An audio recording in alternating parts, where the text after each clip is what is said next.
เจ้าเจ้าก็อยากสนใจคือกันวะถ่ายคลิปพี่น้องถ่ายคลิป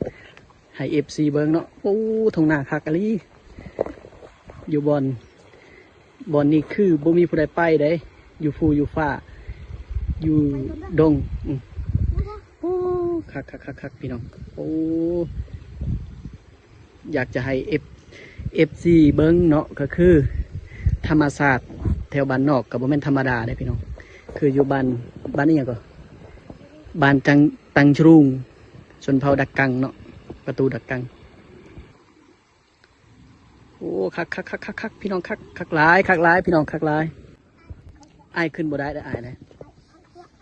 บ่ตีลังกาอีกบัดนี้เอาลิขสิทธิ์เจ้าคือตีลังกา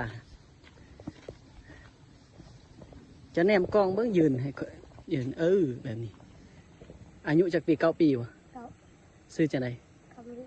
คำวิไลเนาะโอ้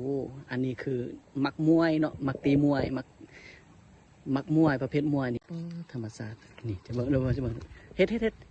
บิ่งเฮ็ดไวๆโลดโอ้ป้าคักอะไร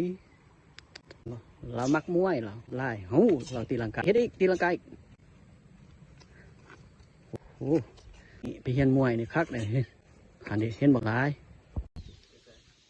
อยู่ชวนกาแฟนะ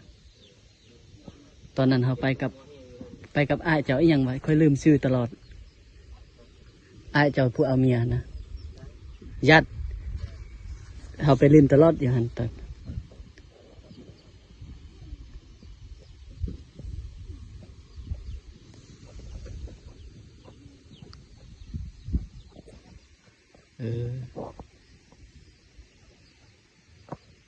อยู่ป่าอยู่ดงคักแล้วอากาศร้อนแท้เย็นแท้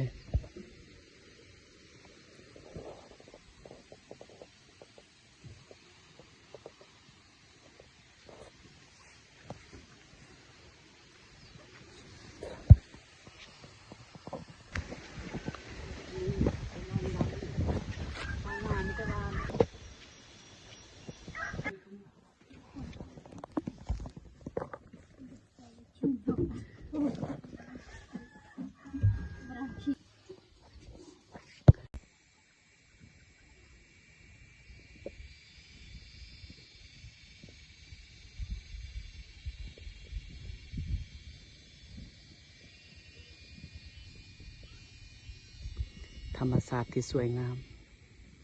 ที่หา